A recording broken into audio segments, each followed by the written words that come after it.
Instead of taxing our citizens to enrich foreign nations, we should be tariffing and taxing foreign nations to enrich our citizens. Does that make sense, right? Mon modèle, c'est payer à un mec 3000 balles pour 25 heures.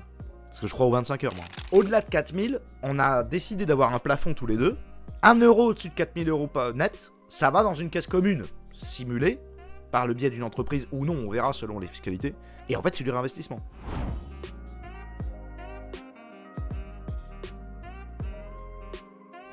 Donc, Baptiste Marchais qui habite au Texas et qui va parler de l'impôt aux États-Unis.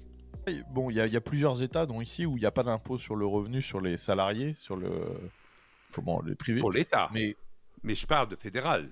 Voilà, non, mais je sais. Mais ce qui va faire la vraie différence, c'est sur les gens qui ont leurs entreprises, sur les indépendants, etc. C'est là que ça va faire la différence pour de vrai, parce que c'est eux qui ont énormément à gagner là-dessus, en vérité. Bien sûr.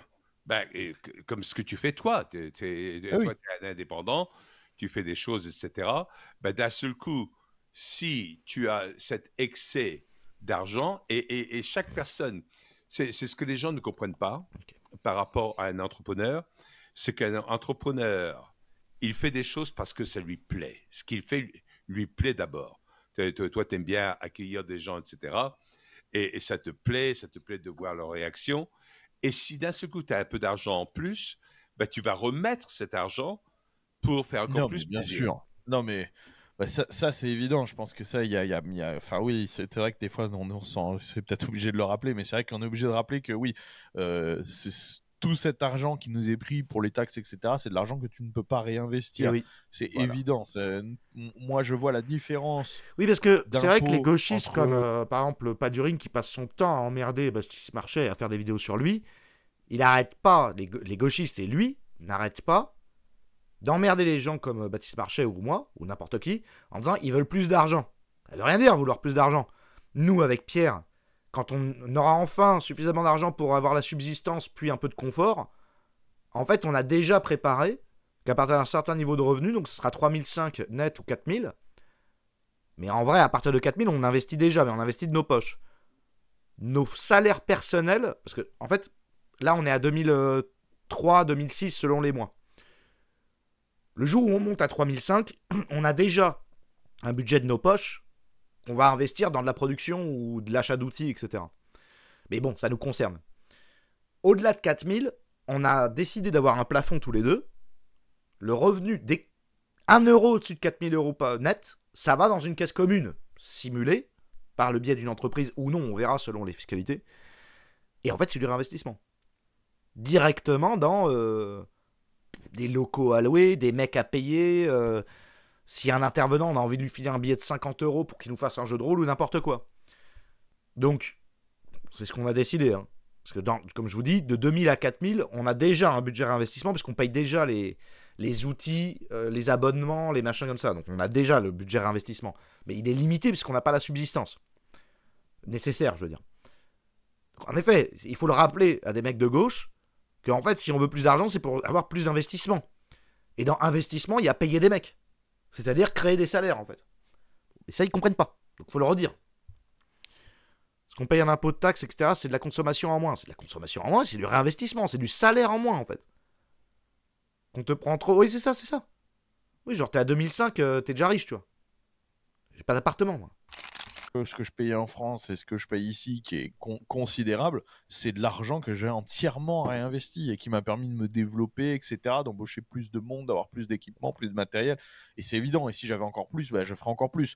Donc c'est bon pour tout le monde, c'est évidemment excellent pour l'économie. Et ça c'est vrai que c'est tellement basique, mais en France, on a oublié ça, parce que c'est vrai qu'en France, on fonctionne tellement avec un système de tout taxer tout le temps. Il n'y a que ça. On taxe, on subventionne, on taxe, on subventionne. On a oublié qu'en fait, les gens, les entrepreneurs, quand ils ont à disposition leur argent, bah, ils se développent, et qu'un entrepreneur qui se développe, bah, c'est bon pour tout le monde, en fait. C'est de l'argent sans avoir à penser à payer ton expert comptable, ton commissaire aux comptes et tous ces gens-là, etc., qui coûtent la peau des fesses. Je suis un esclavagiste. Je vous rappelle, moi, mon modèle de... J'en parle aux gens, ils délirent. Hein, quand... Moi, mon modèle c'est payer à un mec 3000 balles pour 25 heures. Hein. Parce que je crois aux 25 heures, moi. Enfin, évidemment, je travaille toujours plus. Et les gens travaillent toujours plus. Mais en fait, je crois aux 25 heures effectifs, moi. Pour moi, au-dessus de 25 heures, un mec, il est non productif. Tu fais 25 heures par semaine, tout le reste, c'est libre. Et souvent, la liberté que les gens ont, ils l'investissent dans la documentation ou leur propre travail. Par exemple, bon, là, Pierre, on est un peu plus là. En ce moment, on a plus de taux horaires pour lui et pour moi. Mais dans l'idéal, et surtout quand on procède, la mécanique bien huilée, finish, c'est 25 heures par personne. Et le temps libre, souvent, quand tu l'as, au bout d'un moment, tu t'emmerdes. Déjà, rien que jouer à un jeu vidéo, ça peut te donner des idées. Mais le temps libre, la plupart du temps, tu le réinvestis dans ton propre travail sur ton temps libre. Donc en fait, finalement, tu arrives très vite à 35-40 heures. Et pour moi, c'est 25. Pour moi, la base, c'est 25 heures, 3500 euros net. Si je disais, franchement, en France, ce que je voudrais exactement pour les gens. Et là, tu as l'idéal de la productivité humaine. Pour moi, j'en ai discuté avec Méziane, qui emploie donc des gens, et on parlait de ça parce que lui, ça lui comprend pas. Parce que comme il travaille, donc il est presque chef d'entreprise, avec des gens dans le bâtiment, il comprend pas que 25 heures, ça puisse être productif. Mais tu vois, on s'est mis dans l'exercice de pensée, de voir si dans le bâtiment, ça peut marcher. Un type qui travaille 45 heures ou 20 ou 35 heures, à porter des parpaings du matin au soir, de toute façon, et je lui ai fait une démonstration, je lui ai dit, tout le monde, que ce soit dans les bureaux ou sur les chantiers, à midi, il mange, midi 13h. Je lui ai dit, quand t'as mangé, qu'est-ce qui se passe quand tu rentres au travail à 14h? T'as mangé de 13h à 14h, qu'est-ce qui se passe après? Il se passe que tu dors, parce que tu te digères. Et c'est exactement ce qui se passe dans les mecs qui sont sur les chantiers. En fait, ils sont productifs le matin, ils mangent un kebab ou je sais pas quoi, et après c'est fini. Après, ils se blessent au travail, ils dorment à moitié. L'hiver, je rappelle, on est en France, hein, donc normalement après 17h, on n'est pas censé bosser. L'hiver, t'as le soleil qui est fini à 16h, il n'y a plus rien. Tu fais rien du tout, en fait.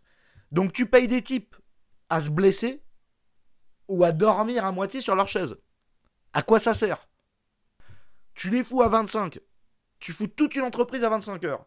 Tu les payes 3000 nets. Les mecs, ils rentrent chez eux à 14h. Ils mangent.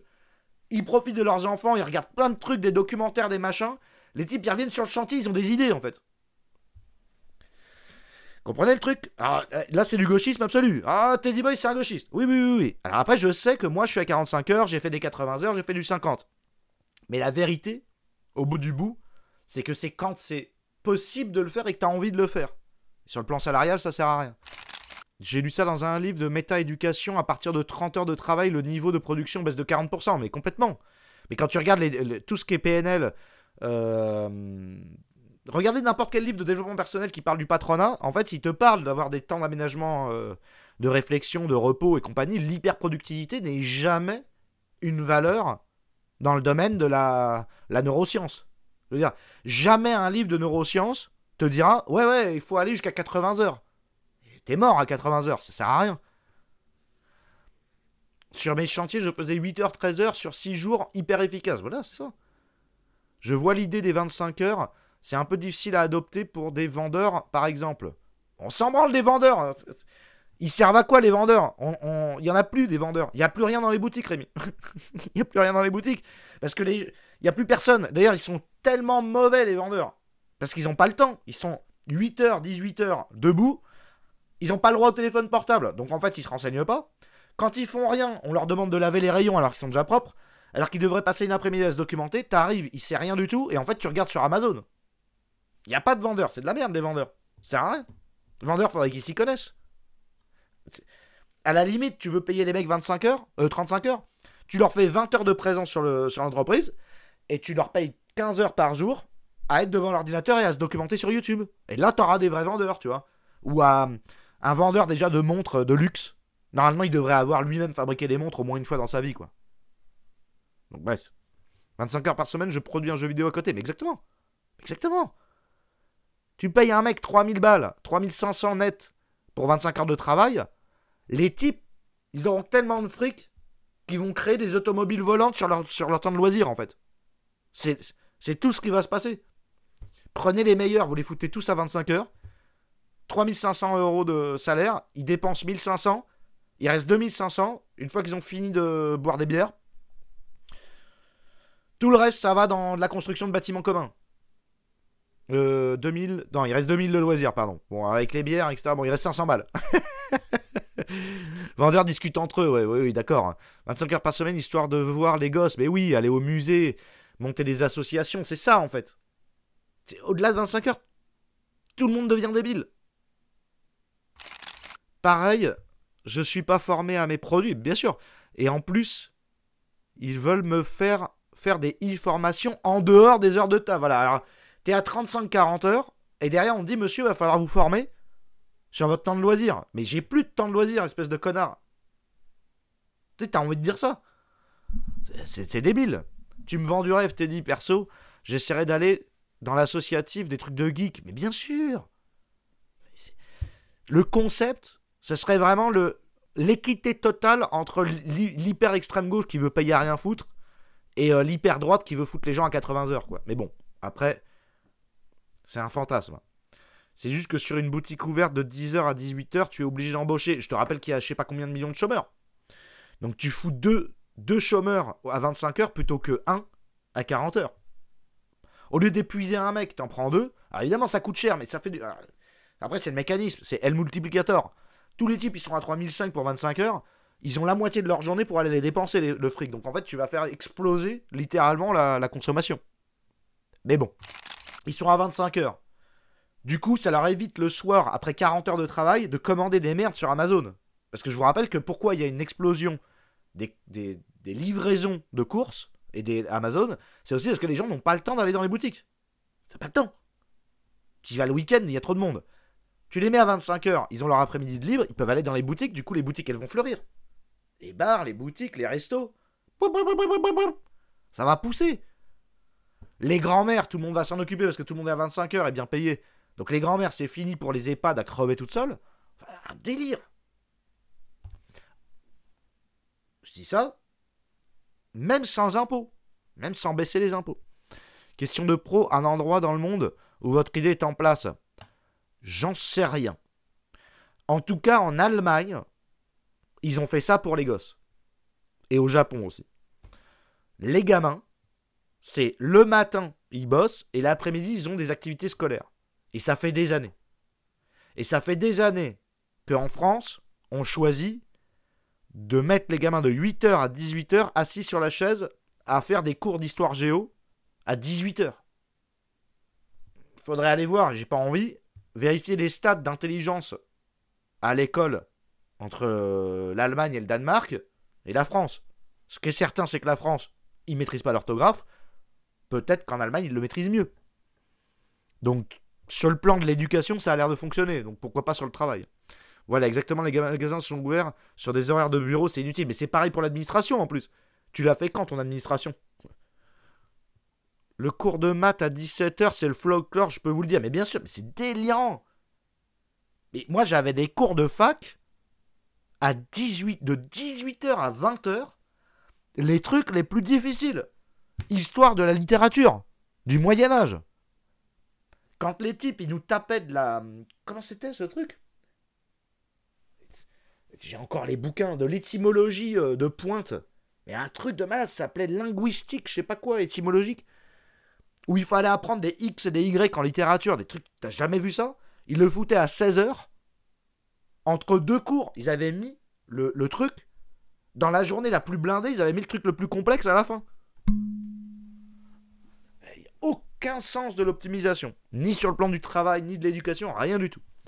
Les horaires scolaires avant les études supérieures, mais même après les études supérieures, c'est complètement monstrueux. Et pourtant, il n'y a que 15, 20, 25 heures dans les études supérieures. Ils trouvent quand même le moyen de te blinder des journées où tu comprends plus rien de ce que t'entends, en fait. Avec des contrôles qui durent 6 heures ou 5 heures. Non mais... Où est-ce que tu vois ça dans le domaine du monde, quoi? L'entreprise.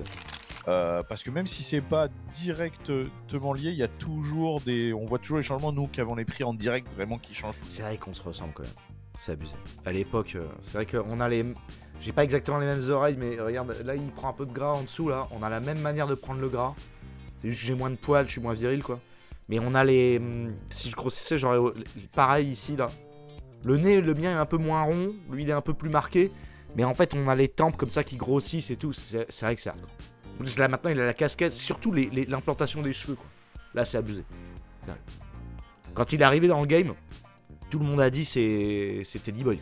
Et il est venu me voir en privé, ouais, tout le monde me dit Teddy Boy, je sais pas qui t'es, je te ressemble pas. Je dis si. Portrait de mon oncle. Donc